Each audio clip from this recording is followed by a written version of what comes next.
Carrots by Bagdasarian.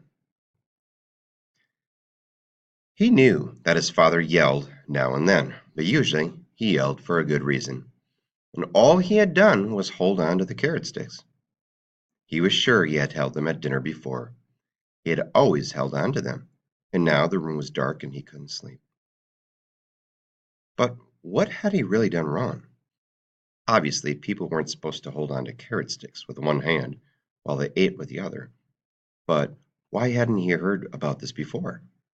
Why hadn't someone told him? Usually they told you first, then they yelled.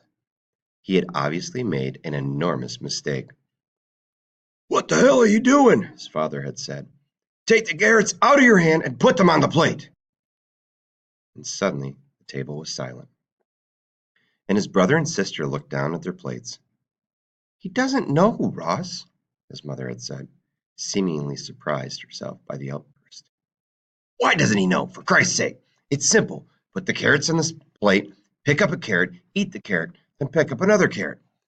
What the hell's wrong with him?" And it was sad, because it wasn't the old anger righting an actual wrong. It was something else that had nothing to do with carrots, and he wanted to look at his father, but he couldn't do it. He couldn't do anything but finish his meal and ask to be excused from the table. And now it was 8 o'clock, and he was lying in his bed, and he still didn't know what had happened. He knew that from now on he would keep the carrots on the plate. He knew he would always eat the carrots, sticks, one at a time. But he was still confused.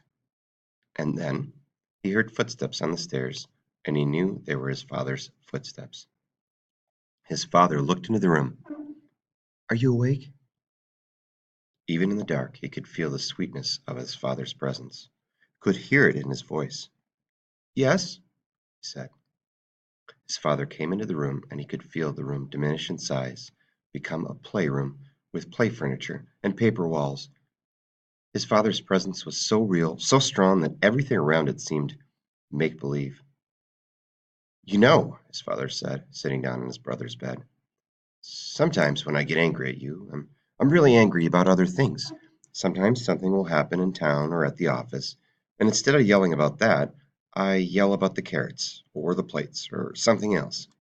You understand that, don't you?" "Yes," he said, though he did not really understand anything except the feeling of his father's presence and the tenderness of his voice. "And you know that I love you, even when I yell at you." "Yes." "Good," his father said, leaning close to him and kissing him on the cheek. "Now go to sleep." "Good night, Pop," he said, and his voice was small because his heart had swelled right up to his Adam's apple. "Good night." And then he was in the dark again, but not alone, because his father had been there, would always be there.